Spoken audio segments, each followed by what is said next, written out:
வணக்கம். வணக்கம். இது இலங்கையின் முதல் தர செய்தி வழங்குனர் நியூஸ் ஃபர்ஸ்டின் பிரதான செய்தி. உங்களோடு இணைந்து கொள்வோர் சந்திரிகா ஆறுமுகம், ரியாஸ் ஹாரிஸ். இன்றைய விரிவான செய்திகளுக்கு செல்லும் முன்னர் முதலில் தலைப்புச் செய்திகள்.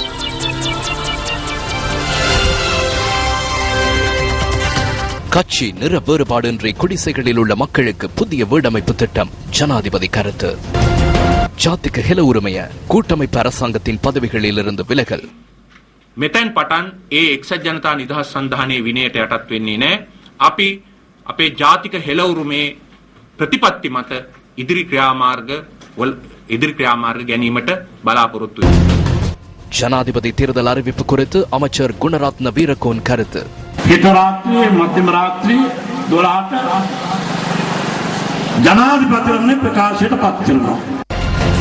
வடக்கில் பாதுகாப்பு வலயங்களை பிரகடனப்படுத்துகின்ற அரசாங்கம் துறைமுகம் மற்றும் விமான நிலையம் உள்ள அம்மாந்தோட்டையை ஏன் பாதுகாப்பு வலயமாக பிரகடனப்படுத்தவில்லை என விஜயகலா மகேஸ்வரன் பாராளுமன்றத்தில் கேள்வி.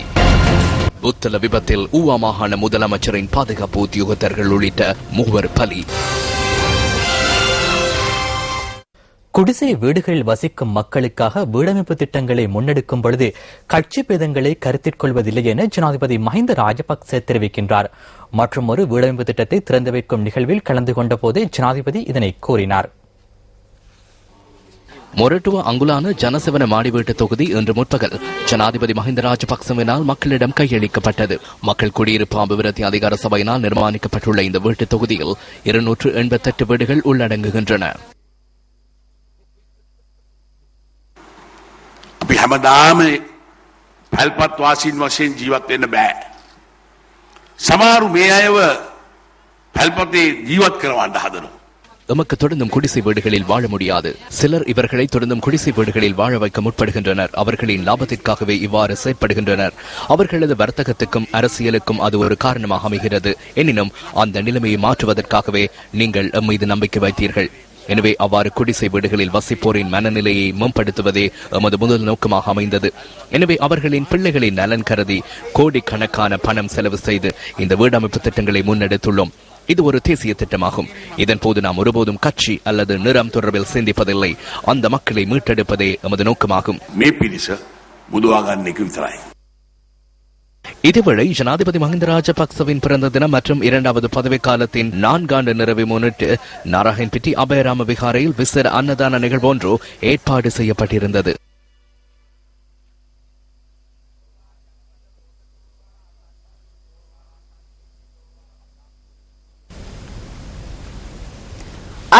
வது அகவையில் காலடி எடுத்து வைத்துள்ள ஜனாதிபதி மஹிந்த ராஜபக்சவுக்கு ஆசி வேண்டி நாட்டின் பல பகுதிகளிலும் வழிபாடுகள் மற்றும் நிகழ்வுகள் ஏற்பாடு செய்யப்பட்டிருந்தன. முல்லைத்தீவு வற்றாப்பளை கண்ணகி அம்மன் கோவிலில் ஜனாதிபதிக்கு ஆசி வேண்டி விசேட பூஜைகள் இடம்பெற்றன. இந்த நிகழ்வில் மாவட்ட அரசாங்க அதிபர் மற்றும் ராணுவத்தினர் உள்ளிட்ட பலர் கலந்து கொண்டனர். ஜனாதிபதியின் பிறந்த தினத்தை முன்னிட்டு சைக்கிளோட்ட போட்டியொன்று இன்று காலை புத்தளத்தில் ஆரம்பமானது. இலங்கை சைக்கிளோட்ட சம்மேளனம் மற்றும் தேசிய இளைஞர் சபைகள் மன்றம் ஆகியன இணைந்து இந்த ஓட்டப் போட்டியை ஏற்பாடு செய்திருந்தனர். முறிகண்டி பிள்ளையார் ஆலயத்திலும் ஜனாதிபதிக்கு ஆசி வேண்டி பூஜைகள் இடம்பெற்றன. கிளிநொச்சி கந்தசுவாமி ஆலயத்தில் இன்று விசேட பூஜைகள் இடம்பெற்றன.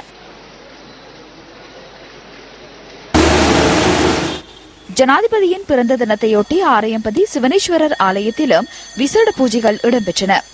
ஆரையம்பதி பிரதேச செயலகத்தின் ஏற்பாட்டில் நடைபெற்ற வழிபாட்டினை அடுத்து மர நடுகை வைபவமும் நடைபெற்றது. இன்று பிறந்த நாளை கொண்டாடும் ஜனாதிபதி மஹிந்த ராஜபக்ச தொடர்பிலான ஒரு வரலாற்று பார்வை அடுத்து.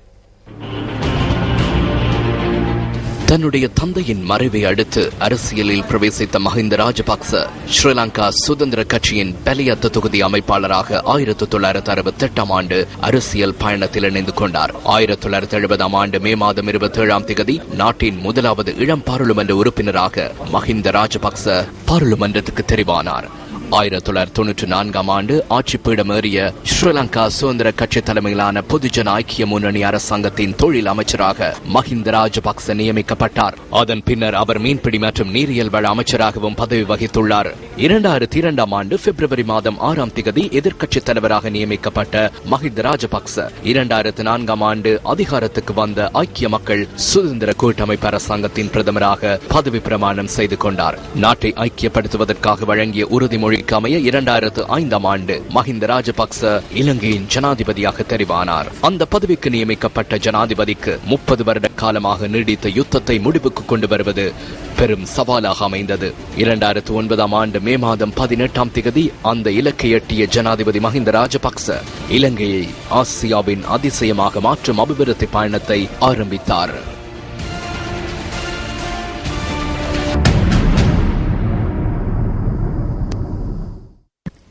வடக்கில் ஆயிரக்கணக்கான ஏக்கர் காணியை அதி உயர் பாதுகாப்பு வலயமாக அறிவித்துள்ள அரசாங்கம் துறைமுகம் மற்றும் விமான நிலையம் அமைந்துள்ள ஹம்பாந்தோட்டையை ஏன் அதி உயர் பாதுகாப்பு வலயமாக அறிவிக்கவில்லை என ஐக்கிய தேசிய கட்சியின் பாராளுமன்ற உறுப்பினர் விஜயகலா மகேஸ்வரன் கேள்வி எழுப்புகின்றார்.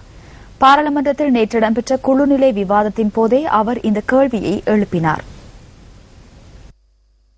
வெலிகாமம் வடக்கில் உயர் பாதுகாப்பு வலயம் என்று 6300 ஏக்கர் காணிக்குள், அதாவது ராணுவத்தின் கட்டுப்பாட்டுக்குள் உள்ளது. என்ன காரணத்துக்காக அரசாங்கம் 6300 ஏக்கர் காணியை பிடித்து வைத்திருக்கிறது? அம்பாந்தோட்டை எடுத்து பாருங்கள், அங்கேயும் விமான நிலையம் அமைந்திருக்கிறது, அங்கேயும் காபர் அமைந்திருக்கிறது, அங்கே எத்தனை ஆயிரம் ஏக்கர் காணியில் இந்த இது அமைந்திருக்கிறது. ஏன் அங்கேயும் ஒரு உயர் பாதுகாப்பு வலயத்தை போடலாம் தானே? வடமாகாணத்தில் 30 வருடமாக பாதிக்கப்பட்டிருக்கிற மக்களுக்கு விசேட கவனம் செலுத்தாது அவர்களை நீங்க அங்கு ஒரு சர்வாதிகாரமும் தென் மாகாணத்தில், அதாவது ஏனைய மாகாணங்களில் இன்னொரு நிர்வாகமும் நடத்தி கொண்டு வருகிறீர்கள். யாழ்ப்பாணம் இளவாலை உசுமன்துறை பகுதியில் தனியாருக்கு சொந்தமான 3 பரப்பு காணியை கடற்படையின் தேவைக்காக சுவீகரிக்கும் முயற்சி காணி உரிமையாளர்களின் எதிர்ப்புக்கு மத்தியில் கைவிடப்பட்டுள்ளது. இளவாலை உசுமன்துறை பகுதியில் உள்ள காணியை சுவீகரிக்கும் வகையில் நில அளவை திணைக்கள அதிகாரிகள் இந்த முற்பகலில் சென்றிருந்தனர். இதன்போது அங்கிருந்த காணி உரிமையாளர்கள் தமது அனுமதியின்றி காணியை அளவிட முடியாது என அதிகாரிகளிடம் தெரிவித்தனர்.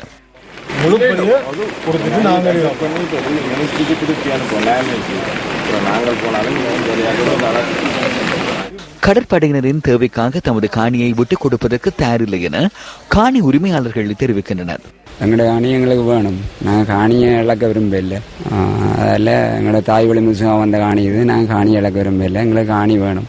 பாதுகாப்புக்கு கடற்படை இருக்கிறத பற்றி எங்களுக்கு ஆட்சேபனை இல்லை, ஆனால் எங்களை காணியை எடுக்காம இருந்தா சரி. என்னுடைய காணியை எனக்கு இந்த காரணத்தை கொண்டு எனக்கு கொடுக்க விருப்பம் இல்லை, அதனால அளக்கிறதுக்காக எனக்கு அது பிடிக்காததால அளக்க விடவில்லை. தனியார் காணியை கடற்படையினரின் தேவைக்காக சுவீகரிக்கும் முயற்சியை தடுக்கும் வகையில் வலி வடக்கு மீள்குடியேற்ற குழு தலைவர் எஸ் சஜீவன், வடமாகாண சபை உறுப்பினர் ப கஜதீபன் ஆகியோரும் அங்கு பிரசன்னமாக இருந்தனர். தொடர்ந்து கடற்படையினரும் ராணுவத்தினரும் எங்களுடைய நிலங்களை திட்டமிட்ட ரீதியில் சுவீகரிப்பதற்கான நடவடிக்கைகளை மேற்கொண்டிருக்கின்றார்கள். நாளைய தினம் மாதத்திலும் நாளை மறுதினம் திருவடி நிலையிலும் இவர்கள் சுவீகரிப்பதற்கான நடவடிக்கைகள் ஈடுபட்டுக் கொண்டிருக்கின்றார்கள். இலங்கை அரசாங்கம் தமிழ் மக்களை பிரிதொரு மக்களாக நினைத்துக் கொண்டு இந்த விதமான நடவடிக்கைகள் அடாத்தாக ஈடுபட்டுக் கொண்டிருக்கின்றது. பல தடவை நாங்கள் பலப்பட்ட அதிகாரிகளுக்கும் அதே நேரம் வெளிநாட்டு பிரமுகர்களுக்கும் இது சம்பந்தமாக எடுத்துரைத்தும் இதுவரை எந்த விதமான நடவடிக்கையும் மேற்கொள்ளப்படவில்லை. இப்படியான நடவடிக்கைகளில் இலங்கை அரசாங்கம் ஈடுபடக்கூடாது. அதாவது தமிழ் மக்கள் மீது ஒரு நல்லிணக்கத்தை காட்டுவதாக இருந்தால் இந்த நிலங்களை உடனடியாக மக்கள் குடியிருப்புக்கு அனுமதிக்க வேண்டும் என கேட்டுக்கொள்கிறோம். இந்த ஆண்டு இறுதிக்குள் இங்கிருக்கக்கூடிய காணிகள் அத்துணையையும் தங்களுடைய தேவைகளுக்காக சுவீகரிப்பதற்கான நடவடிக்கைகளை இந்த ஆயுதம் தாங்கி இருக்கக்கூடிய இந்த பாதுகாப்பு படையினர் என்று சொல்லிக் கொண்டவர்கள் செயற்பட்டுக் கொண்டிருப்பதை நாங்கள் பார்க்கக்கூடியதாக இருக்கிறது. இதில் வேடிக்கை என்னவென்றால், இவ்வாறான சம்பவங்களை அவர்கள் செய்து கொண்டிருக்கக்கூடிய இந்த நேரத்தில் அவர்களுடைய கடற்படை பேச்சாளர் அவர்கள் தொடர்ச்சியாக இதை மறுக்கிறார். தங்களுடைய இந்த மக்களுடைய பாதுகாப்புக்காகத்தான் தாங்கள் இவ்வாறான செயற்பாடுகளை செய்வதாக அவர் சொல்லுகிறார். மக்களுடைய சொந்தமான காணிகளை அபகரிப்பதுதான், மக்களுடைய சொந்தமான நிலங்களை பலவந்தமாக எடுத்துக்கொள்வதுதான் இந்த நாட்டினுடைய இந்த மக்களுடைய பாதுகாப்பா என்று நாங்கள் கேள்வி எழுப்ப விரும்புகிறோம். தொடர்ச்சியாக இவ்வாறான நடவடிக்கைகள் நடைபெற்றுக் கொண்டே இருக்கின்றன. இவற்றை நிரந்தரமாக தடுப்பதற்கான எந்த விதமான வேலை திட்டங்களும் இதுவரைக்கும் இந்த அரசாங்கத்தினால் மேற்கொள்ளப்படவில்லை. இதேவேளை இந்த விடயம் தொடர்பாக கடற்படையின் பேச்சாளர் கொமாண்டர் கோசலவர்ண குலசூரியவிடம் வினவிய போது காங்கேசன்துறை துறைமுகத்தின் தேவைக்காக சில காணிகளை கோரியுள்ளதாக தெரிவித்தார். மாதகல் பகுதியில் அளவீட்டு பணிகளை மேற்கொள்வதற்கும் நேற்று மக்கள் எதிர்ப்பை வெளியிட்டிருந்ததாக அவர் குறிப்பிட்டார். பிளவாலை பகுதியில் இன்று இடம்பெற்ற காணி அளவீட்டு பணிகள் உரிய விதிமுறைகளின் பிரகாரமே மேற்கொள்ளப்பட்டதாகவும் கடற்படை பேச்சாளர் கொமாண்டர் கோசலவர்ண குலசூரிய மேலும் கூறினார். கரையோர பகுதிகளினூடாக பல்வேறு கடத்தல்கள் இடம்பெற்று வருகின்றமையினால் கரையோர பாதுகாப்பு உறுதிப்படுத்தப்பட வேண்டியது அவசியம் எனவும் அவர் நியூஸ் ஃபர்ஸ்டுக்கு சுட்டிக்காட்டினார். மத்திய மாகாணத்தில் நிலவும் மண்சரிவு அபாயம் காரணமாக பல பகுதிகளில் மக்களிடையே அச்சுறுத்தல் ஏற்பட்டுள்ளது. வீடுகளுக்கு அருகில் மாத்திரமன்றி பாடசாலைகளுக்கு அருகிலும் மண்சரிவு அபாயம் நிலவுவதாக எமது பிராந்திய செய்தியாளர்கள் தெரிவிக்கின்றனர்.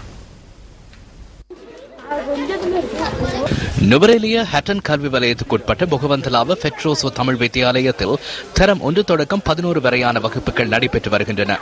15 ஆசிரியர்களும் சுமார் 350 மாணவர்களும் கற்றல் செயற்பாடுகளில் ஈடுபட்டு வரும் இந்த பாடசாலை சூழலில் கற்பாறை சரிந்து விழும் அபாயம் நிலவுவதால் உயிர் அச்சுறுத்தலுக்கு மத்தியிலேயே கற்றல் செயற்பாடுகளை முன்னெடுத்து வருவதாக பாடசாலை சமூகத்தினர் அங்கலாய்க்கின்றனர்.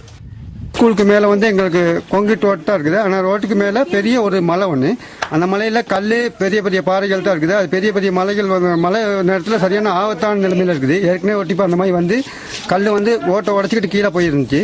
அந்த கல் எந்த நேரத்தில் உழுகுதோ அப்படின்னு நமக்கு சொல்ல இல்லாது. இப்போ புதுசாக ஒரு பில்டிங் கட்டினாங்க ஸ்கூலில், அந்த பில்டிங் கட்டினாங்க, அந்த பில்டிங் கூட வெடிச்சிருக்குன்னு சொல்லி காரணம்னு சொன்னால் அந்த மேலே உள்ள இழுவல் தான் காரணம். இந்த மைக்கில் பிரச்சனை இருக்குள்ள எங்களுடைய ஸ்கூல் பிள்ளைகளை அனுப்புறதுக்கு எங்களுக்கு பயம். இந்த கல் பிறண்டு போனிச்சுன்னு சொன்னாங்க. ஸ்கூலில் இருக்கும் 350 பிள்ளைகளும் டீச்சர்ஸ்மார்களும் அருகாமையில் இருக்கிற லயங்களும் பாதிக்கப்பட போகின்றனர். இந்த அபாய நிலை தொடர்பில் பாடசாலை அதிபரினால் ஹட்டன் வலய கல்வி பணிமனை மற்றும் அம்பகமோ பிரதேச செயலாளர் அலுவலகத்துக்கு அறிவிக்கப்பட்டுள்ளதாகவும் எமது பிராந்திய செய்தியாளர் குறிப்பிட்டார். போலீஸ் அவர்களையும் கொண்டாந்து காட்டியிருக்கோம், கிராம சகரையும் கொண்டாந்து காட்டியிருக்கோம். அவங்க எந்த விதமான நடவடிக்கையும் இன்னும் எடுக்கவில்லை. தமக்கு பாதுகாப்பான வாழ்விடங்கள் வழங்கப்பட வேண்டும் எனவும் மலையகத்திலுள்ள சில அமைச்சர்கள் கவனிப்பாரற்று காணப்படுகின்ற தம் தொடர்பில் பாராமுகமாக செயற்படுவதாகவும் மண்சரிவினால் பாதிக்கப்பட்ட மக்கள் அங்கலாய்க்கின்றனர். நாங்க மாசம் 150 ரூபா அட்டையிலையும் மலையிலையும் நனைஞ்சி நாங்க தான் 150 ரூபா என்ன சந்தா பணம் கட்டுறோம். ஆனா நீங்க வாரீங்க, அந்த ஓட்டுக்கு நேரம் மட்டும்தான் எங்களை ஏமாத்துறோம். மலையக மக்களை ஏமாத்தின காலம் போயிடுச்சு. ஆனா அவங்க வீட்டுக்கு போக ரெடியா இருங்க. அடுத்து நீங்களாம் மலையத்துக்கு ஓட்டு கேட்கறதுக்கு கூட தகுதி இல்லாதவங்க தான் மலையகத்தை அமைச்சர்மாரு. ராதாகிருஷ்ணன் அப்படித்தான், திகாம்பரமா அப்படித்தான். அவங்க குடும்ப அரசியல் மலையகத்துல வந்தோம்னா உங்க லட்சணம் தெரியுது. இங்க இனிமே மலையத்துக்கு ஓட்டு கேட்க யாரும் அமைச்சர்மாரு வராதிங்க. நாங்கெல்லாம் தெரிவு செய்யறோம். தொண்டமானோ தியாமரமோ எல்லாமே அமைச்சர் பதவி தாங்க பாக்குறாங்களோ ஒழிஞ்சு மனிதனுக்கு செஞ்சு கொடுக்கறதுக்கு இல்ல. அந்த நேரத்துக்கு கூட கடையை பிடிச்சிக்கிட்டு நான் செஞ்சுதாரேன் தான் சொல்றாங்களோ ஒழிஞ்சு எந்த மனம் எங்களுக்கு ஒரு உதவிங்கிறது இல்ல. ஆளுகளுக்கு நாங்க 26 இந்த ஒரு சீட்டு மாத்துறதுக்கோ ஒரு தகர மாத்துறதுக்கோ எல்லாம் ஒரு செமிதியை போட்டு கொடுக்கறதுக்கு யாருமே இல்லை. இந்த செஞ்சு தரமாங்க அவ்வளவு அந்த வேலையோட எங்களுக்கு முடியுது. பார்லிமெண்ட்டுக்கு போன கைக்கு அவங்களோட பதவியை பார்த்துக்கிட்டு நீ யாருன்னு கேட்பாங்க. நான் கேட்ட கைக்கு எப்போ சொன்னீங்கன்னு கேட்கறாங்க. அவ்வளவுதான் எங்களுக்கு இது. அது எது ஒரு நேரத்தில் நடந்த கைக்கு தான் ஆரம்பம் தொண்டமானா திகாமரமா எல்லாம் இங்க பாப்பார்கள். அந்த நடந்து முடிஞ்சவன தான் இங்க வருவாங்க. அதுக்கு முன்னுக்கு இங்க எந்த பிரச்சனையும் பார்க்க மாட்டாங்க. ஓட்டு கேட்க மட்டும்தான் எல்லாம் வருவாங்க. எனக்கு ஓட்ட போடுங்க, நான் செஞ்சு தரேன் அப்படின்னு. அதே நேரத்தில் கொசுலாந்தையில் அப்படித்தான் எல்லாரும் போய் பார்த்துக்கிருந்தாங்க. ரங்கா போயிட்டு எல்லாம் நல்லா உதவி செஞ்சிருக்காரு. ஆறுமுந்தனமா செந்தில் தொண்டமானா போய் பார்த்தாங்க. நான் நேரா பார்த்தோம். அவங்கன்னா இன்னும் அந்த மக்களுக்கு இன்னும் ஒரு நடவடிக்கையும் எடுத்து கொடுக்கவில்லை. நேற்று கண்ட வாக்குல அவங்க அவதிப்பட்டுக்கிட்டு எங்களுக்கு வீடு முல்ல ஒண்ணு முல்லன்னு எந்த நாள் அவதிப்பட்டு எந்த நாள் டிவி நாங்க பாத்துக்கிட்டு இருக்கோம். அதனால அவங்க வீட்டு வேலையும் ஒழுங்கா செஞ்சு கொடுக்கணும். வர எங்களுடைய தலைவர்கள் அமைச்சு பதவியை புதுசா அமைச்சு பதவியை வாங்கிட்டு அவங்களுடைய உறவினர்களையும் பிள்ளைங்களையும் அவங்க அக்கா வீட்டு பிள்ளையும் மாமா வீட்டு பிள்ளையும் தம்பி வீட்டு பிள்ளையும் அமெரிக்காவிலையும் லண்டன்லையும் படிக்க வச்சுக்கிட்டு அவங்க சுகோபங்களை அனுபவிச்சு இருக்காங்களே தவிர மலையக மக்கள் என்ன நிலைமையில இருக்கிறாங்க, எப்படி வாழ்ந்துகிட்டு இருக்கிறாங்க அப்படிங்கிறத கவனிக்கிறதுக்கு யாருமே இல்லை. மலையக மக்கள் ஏமாந்துக்கிட்டு இருக்கிறாங்க. அதனாலதான் அவங்க ஏமாத்திக்கிட்டு இருக்கிறாங்க. இனி மேலும் ஏமாறுவாங்கன்னு அவங்க நினைக்காம மலையகத்தில் ஒரு மாற்றம் ஏற்பட்டுக்கிட்டு இருக்குது.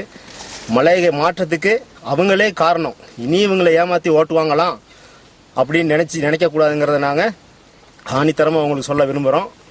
மக்களுக்கு சேவை செய்யணும் அப்படிங்கிற மக்கள் பிரதிநிதி நினைச்சா அவங்களுக்கு பதவியை பயன்படுத்தி இனிமையாவது ஏதாவது மலையக மக்களுக்கு தோட்ட தொழிலாளிக்கு இந்த வீட்டு உரிமை காணி உரிமை சுகாதார உரிமை, போக்குவரத்து உரிமை, கல்வி உரிமை இதெல்லாம் வாங்கி மலையக மக்களை நல்ல நிலைமையில வைக்கிறதுக்கு அவங்க முன் வரலன்னு சொன்னா அடுத்த தேர்தலில் மலையக மக்கள் யாருங்கிறத நிச்சயமா அவங்களுக்கு நாங்கள் காட்டுவோம்.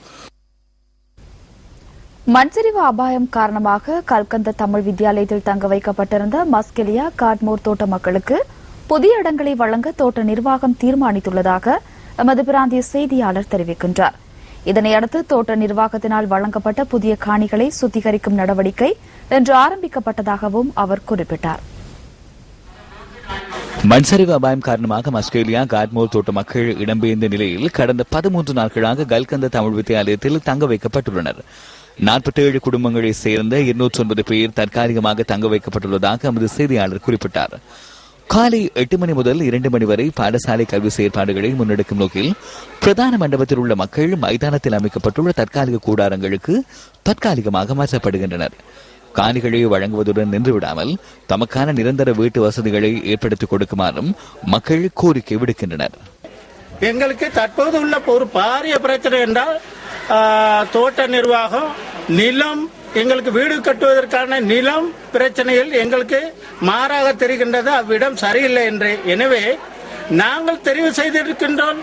பாராளுமன்ற உறுப்பினர்கள், பிரதேச சபை உறுப்பினர்கள், மாகாண சபை உறுப்பினர்கள் எல்லோரும் நாங்கள் வாக்குகள் கொடுத்து தெரிவு செய்யப்பட்ட அதிகாரிகள். எனவே எங்களுக்கு ஒரு கரம் தயவு செய்து கருணை காட்டி எங்களுக்கு வீடு அமைப்பதற்கான அந்த இடமும் வீடு கட்டு தருவதற்கான ஏற்பாடுகளும் செய்து கூடிய விரைவில் தருவீர்கள் என்று உங்களை பணிவோடு கேட்டுக்கொள்கின்றோம். ஓட்டு போட்டோம். அரசியல்வாதிகளுக்கு எங்களுக்கு எந்த விதமான ஒரு பாதுகாப்புகளும் இல்லை, கிடையாது. எந்த ஒரு உலகாலம் ஆட்சி எங்களுக்கு எந்த ஒரு உதவிகளும் கிடையாது. தயவு செய்து இந்த சக்தி டிவி மூலியமாக நாங்க பேசுறோம். எங்களுக்கு எல்லாரும் கூடி எங்களுக்கு ஒரு நல்ல வழியாக எங்களுக்கு ஒரு வீடு வாசலை அமைச்சு தரும்படி மிகவும் தாழ்ந்த வணக்கத்துடன் நான் கேட்டுக்கொள்கிறேன். கடந்த வருடம் கினிகத்தேன பகுதியில் 2 அரசியல் கட்சி ஆதரவாளர்களுக்கிடையில் ஏற்பட்ட தகராறு தொடர்பில் பிரதி அமைச்சர் பி திகாம்பரம் மற்றும் ஊவா மாகாண அமைச்சர் செந்தில் தொண்டமான் ஆகியோரை நீதிமன்றத்தில் ஆஜராகுமாறு அழைப்பாணை விடுக்கப்பட்டுள்ளது. இந்த சம்பவம் தொடர்பில் போலீசார் ஹட்டன் நீதிமன்றத்தில் வழக்கு தாக்கல் செய்திருந்தனர். இன்றைய வழக்கு விசாரணையின் போது ஆஜரான மத்திய மாகாண அமைச்சர் ராம் மற்றும் மத்திய மாகாண சபை உறுப்பினர் உதயகுமார் ஆகியோரை தலா 25,000 ரூபாய் ரொக்கப்பிணையிலும் 50,000 ரூபாய் வீதம் சரீர பிணையிலும் விடுவிப்பதற்கு நீதிமன்றம் அனுமதி வழங்கியுள்ளது. அத்துடன் பிரதி அமைச்சர் பி திகாம்பரம் மற்றும் ஊவா மாகாண அமைச்சர் செந்தில் தொண்டமான் ஆகியோருக்கு நீதிமன்றம் அழைப்பாணை விடுத்துள்ளது.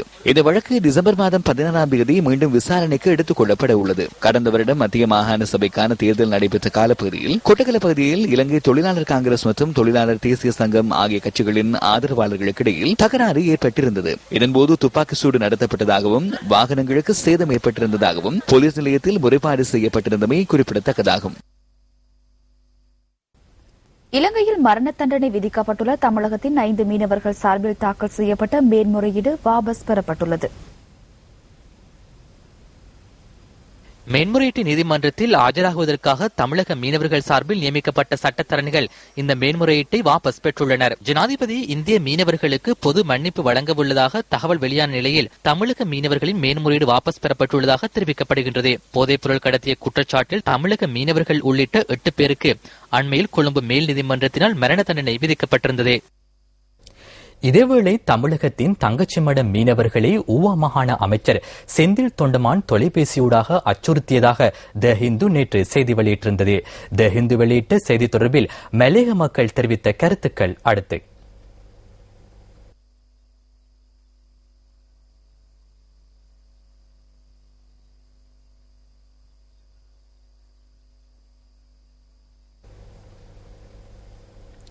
பாராளுமன்றத்தில் நேற்றைய தினம் தெரிவிக்கப்பட்ட சில கருத்துக்கள் அடுத்து.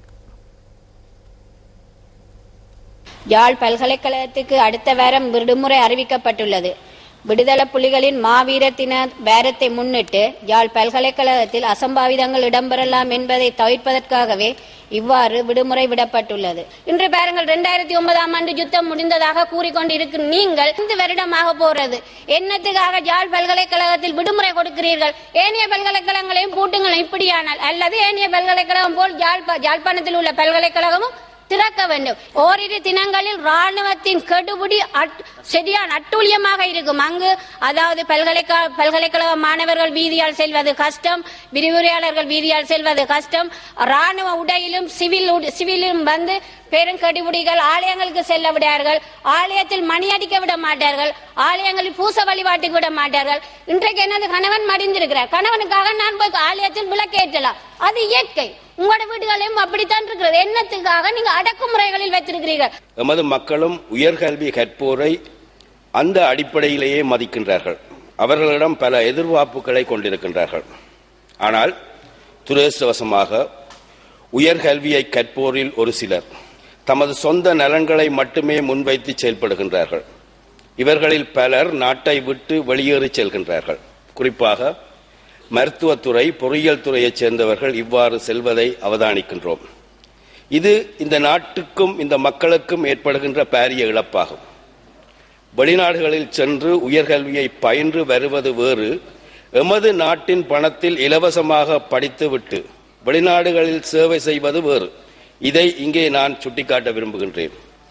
படிக்கின்ற காலத்தில் விடுதலை என்றும் மனித உரிமைகள் என்றும் மக்களின் நலன்கள் என்றும் புரட்சிகரமாக குரல் எழுப்புபவர்கள் படித்து முடித்து பல்கலைக்கழகங்களிலிருந்து வெளியேறிய பின் தங்களின் சொந்த நலன்களை முன்னிறுத்தி கொண்டு வாழ்கின்ற போக்கு இன்று வளர்ந்து கொண்டிருக்கின்றது.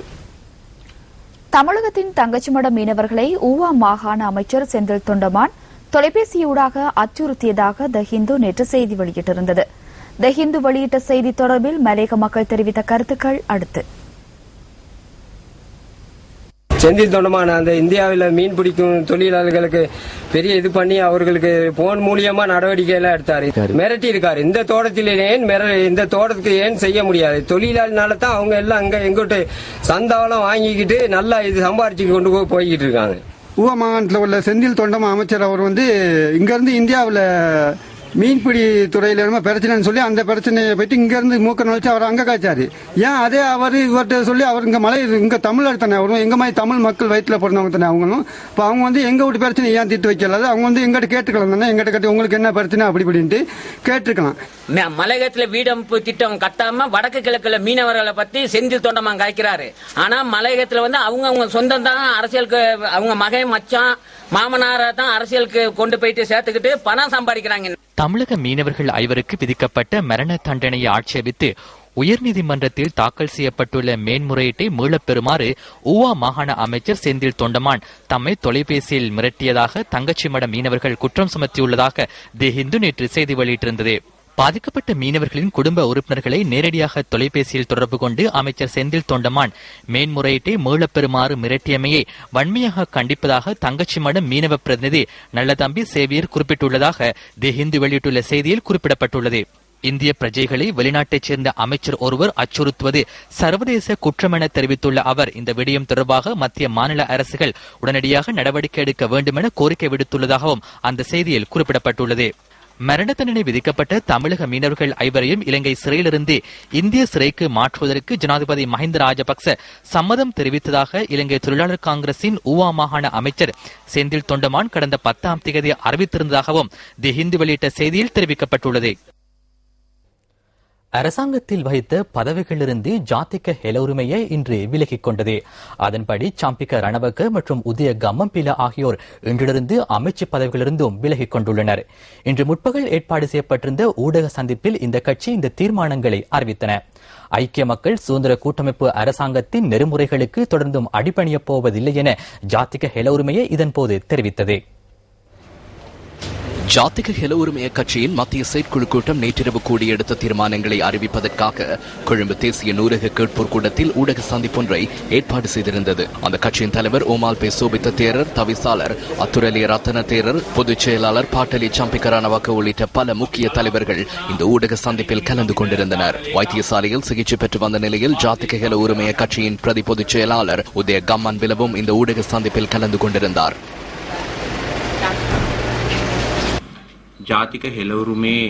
ஜாதிக ஹெல உரிமைய கட்சியை பிரதிநிதித்துவப்படுத்தி இந்த அரசாங்கத்தை நான் வகித்து வந்த தொழில்நுட்ப மற்றும் ஆய்வு அமைச்சர் பதவியிலிருந்து விலக தீர்மானித்துள்ளேன்.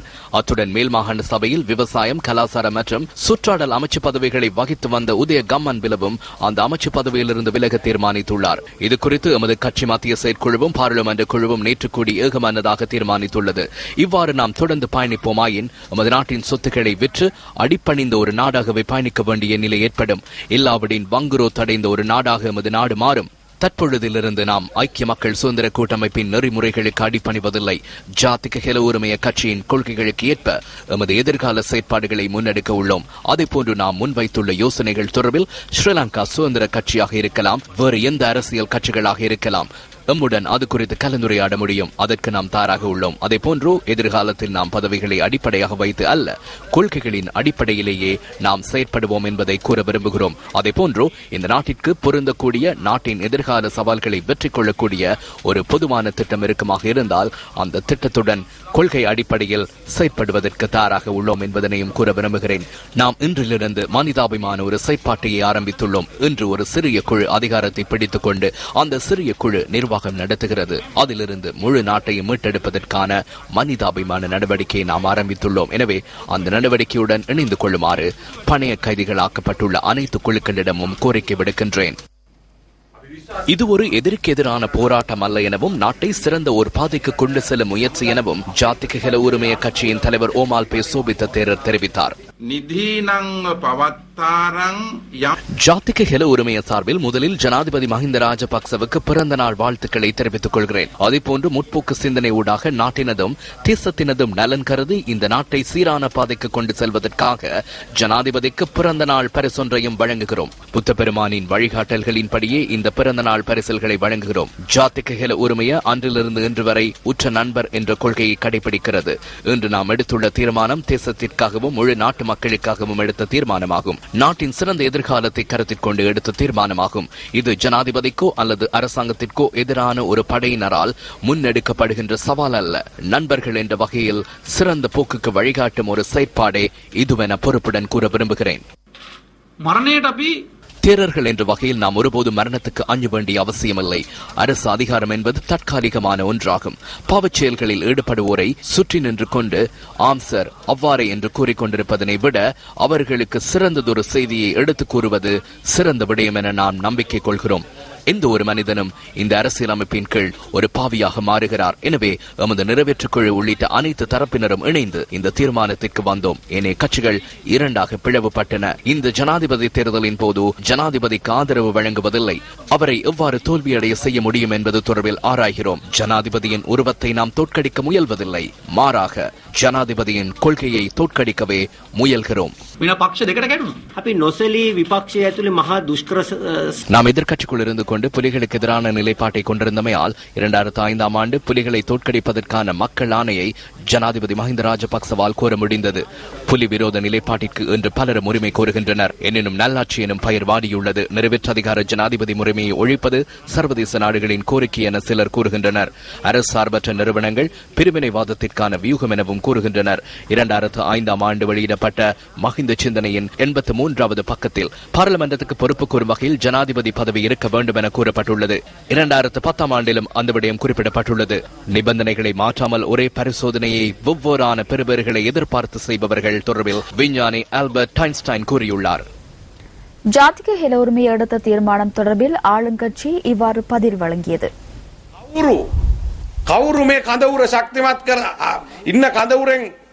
பலமாக உள்ள இந்த முகாமில் இருந்து நீங்கி வேறு தரப்பினரை பலப்படுத்த செல்லும் தலைமை தேரர்களிடம் ஒரு விடயத்தை கேட்க விரும்புகிறேன். இந்த கேள்வியை நாம் அவர்களிடம் நேரடியாக கேட்கிறோம். மஹிந்த ராஜபக்ச வேண்டாம் என்று கூறினால் யாரை கொண்டு வரப் போகிறீர்கள்? இந்த கேள்வியை நாம் தேசிய சக்தியரிடம் கேட்கிறோம்.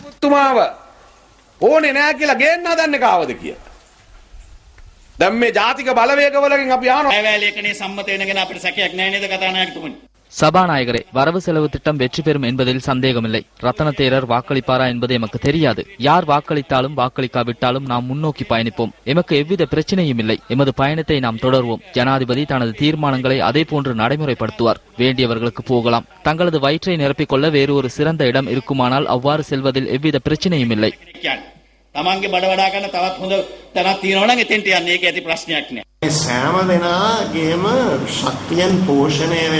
அனைத்து தரப்பினதும் சக்தியினால் உருவான ஒரு அரசாங்கமே எமது அபிலாஷையாகும். அதற்கே நாம் விருப்பமாக உள்ளோம். எனினும் ஜனாதிபதியின் சக்தி ஒருபோதும் கனவாகாது.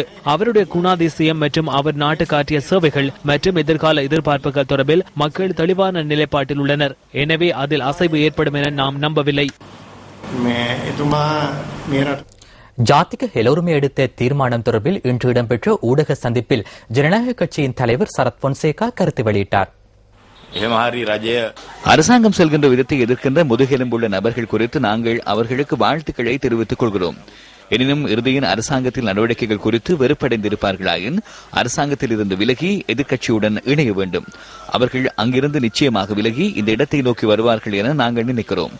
அவ்வாறு அவர்கள் செல்வார்களாயின் நாங்கள் வாழ்த்துக்களை தெரிவித்துக் கொள்கிறோம். இதன்போது பொது வேட்பாளர் தொடர்பிலும் சரத் பொன்சேகா கருத்து தெரிவித்தார். கட்டாயமாக பிரபல அரசியல் கட்சிகளின் மத்தியில் இணக்கப்பாடு அவசியமாகும். தனிப்பட்ட ரீதியில் ரணில் விக்ரமசிங்கவுக்கும் எனக்கும் இடையில் எவ்வித பிரச்சனையும் இல்லை. எதிர்க்கட்சி அரசியல்வாதிகளில் ரணில் விக்ரமசிங்க ஓர் பிரபல அரசியல்வாதி என்பதனை நான் ஏற்றுக்கொள்கிறேன். இதனை இந்த நாட்டு மக்களும் ஏற்றுக்கொள்ள வேண்டும். விருப்பம் இல்லாவிடனும் அதனை ஏற்றுக்கொள்ள வேண்டும். அவருக்கு இயலுமை இருக்கிறது, அனுபவம் இருக்கிறது. அதே போன்று அவர் திறமையானவர். ரணில் விக்ரமசிங்க வந்தால் வாக்களிப்பதில்லை என சிலர் கூறுகின்றனர். எனினும் எனக்கு அவ்வாறில்லை. கட்சியை விட்டு சென்ற சில உறுப்பினர்கள் தொடர்பிலும் அவர் இங்கு கருத்து தெரிவித்தார். பணத்திற்காக இதனையும் செய்யக்கூடியவர்கள். அவர்கள் தங்கள் பணத்திற்கு பெற்றோரையும் காட்டிக் கொடுப்பார்கள்.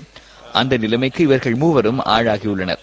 கட்சியை தாரை வார்த்துவிட்டு அவர்கள் செய்தது சரியென காட்ட முற்படுகின்றனர். எனவே நிலைமையை புரிந்து கொள்ளுமாறு மக்களிடம் கேட்டுக்கொள்கிறோம். இந்த நாட்டு நிர்வாகம் ஊழல் நிறைந்தது. அவர் ஊழல் மிகுந்த ஓர் அரசியல் கலாச்சாரத்தையே பின்பற்றுகிறார். லஞ்ச ஊழல் பின்பற்றப்படுகிறது. இந்த போராட்டத்தில் நாம் உறுதியாகவே முன்னிலையில் இருப்போம். காட்டிக் கொடுத்தவர்கள் குறித்து கட்சி என்ற ரீதியில் எமது தலைவரும் நாமும் எடுக்கக்கூடிய நடவடிக்கைகளை எடுப்போம். அதே போன்று இந்த நாட்டு மக்கள் வெற்றி பெறும் வரை நாம் எமது தலைவருடன் முன்னோக்கி செல்வோம். அநீதிக்கு எதிரான போராட்டத்தில் வெற்றி பெற முயற்சிப்போம்.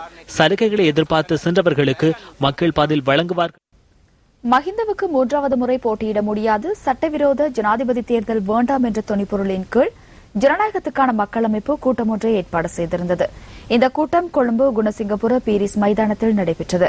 மக்கள் விடுதலை முன்னணியின் பிரதிநிதிகள், ஜாதிக ஹெல உரிமை கட்சியின் தவிசாளர் அத்துரலிய ரத்ன தேரர் மற்றும் பாராளுமன்ற உறுப்பினர் அர்ஜுன ரணதுங்க உள்ளிட்ட அரசியல் பிரதிநிதிகளும் சமூக செயற்பாட்டாளர்களும் இதில் பிரசன்னமாகியிருந்தனர்.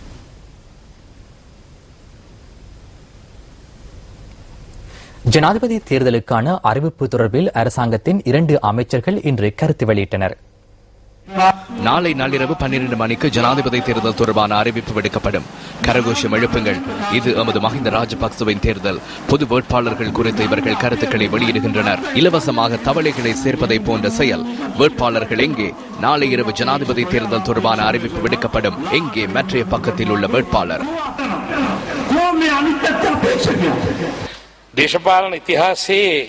அரசியல் வரலாற்றில் இன்னும் 30 மணித்தியாலங்களின் பின்னர் ஜனாதிபதி தேர்தல் தொடர்பிலான முதலாவது வேட்டு சத்தம் கேட்கும் சந்தர்ப்பம். இதனுடன் சேர்ந்து கொள்ளுமாறுதான் நாம் உங்களிடம் கேட்டுக்கொள்கிறோம். வணிக வங்கிகளின் வட்டி வீதத்தை தீர்மானிக்க காரணமாக உள்ள கொள்கை வட்டி வீதத்தை நவம்பர் மாதத்தில் மாற்றத்தை ஏற்படுத்தாது, அவ்வாறே முன்னெடுக்க உள்ளதாக இலங்கை மத்திய வங்கியின் நிதிச்சபை தெரிவிக்கின்றது. தற்போதுள்ள பொருளாதார முன்னேற்றத்தை கருத்தில் கொண்டு இந்த தீர்மானத்தை எடுத்துள்ளதாக இலங்கை மத்திய வங்கி குறிப்பிடுகின்றது. தொடர்வது விளையாட்டுச் செய்தி. திட்டமிட்ட வகையில் பயிற்சிகளில் ஈடுபடாமையே இந்தியாவுக்கு எதிரான சர்வதேச ஒருநாள் தொடரில் இலங்கை தோல்வியடைய காரணம் என முன்னாள் அணித் தலைவர் அர்ஜுன ரணதுங்க கூறுகின்றார். இந்த தோல்விக்கான பொறுப்பினை கிரிக்கெட் நிறுவனமும் விளையாட்டுத்துறை அமைச்சரும் ஏற்க வேண்டும் என அர்ஜுன ரணதுங்க வலியுறுத்தியுள்ளார். திடீரென ஏற்பாடு செய்யப்பட்ட இலங்கைக்கு எதிரான சர்வதேச ஒருநாள் கிரிக்கெட் தொடரை 5-0 என்ற கணக்கில் இந்தியா கைப்பற்றியது. இதன்போது இந்திய அணி வீரர் ரோஹித் சர்மா உலக சாதனைகளை நிலைநாட்டியதுடன் அந்த அபார வெற்றியால் இந்தியா தரவரிசையில் 3ஆம் இடத்திலிருந்து முதலிடத்தை கைப்பற்றியது. தனிப்பட்ட பிரச்சினை காரணமாகவே மேற்கிந்திய தீவுகள் அணி தொடரிலிருந்து இடையிலேயே விலகி சென்றது. அந்த இடைவெளியை நிரப்ப நாம் அங்கு செல்ல தேவையில்லை. அது நாம் செய்த மிகப்பெரிய மூளை இல்லாத நடவடிக்கை. இந்திய கிரிக்கெட் நிர்வாகம் கடந்த சில காலமாக இங்கிலாந்து, ஆஸ்திரேலியாவுடன் இணைந்து உலக கிரிக்கெட்டை தனிமைப்படுத்தி அதனை ஆளும் பிரதான 3 நாடுகளாக செயற்பட்டு வருகின்றது. அதற்கு நாம் ஆதரவு வழங்கியுள்ளோம். நமது கிரிக்கெட் நிறுவனத்தில் இருக்கும் துரைமார் அதற்கான பொறுப்பினை ஏற்க வேண்டும். தொழில்சார் வீரர்களாக இருந்தாலும் 12 மாதங்களும் விளையாட மாட்டார்கள். அவர்களுக்கு ஓய்வு அவசியம். அதுதான் சிறந்த திட்டமிடல். அவை சரியான திட்டங்களின் பிரகாரம் இடம்பெற வேண்டும். தற்போதைய கிரிக்கெட் நிறுவனம் இவ்வாறு திட்டமிட்டு செயற்படுகிறதா என்று எனக்கு தெரியவில்லை. யார் இதனை காப்பாற்ற நினைத்தாலும் அதற்கு பொறுப்பு கூற வேண்டியது கிரிக்கெட் நிறுவனமே. அதனை தவிர விளையாட்டுத்துறை அமைச்சரும் பொறுப்பு கூற வேண்டும். இதுடன் நியூஸ் ஃபர்ஸ்ட் 8 மணி பிரதான செய்தி நிறைவு பெறுகின்றது. வணக்கம்.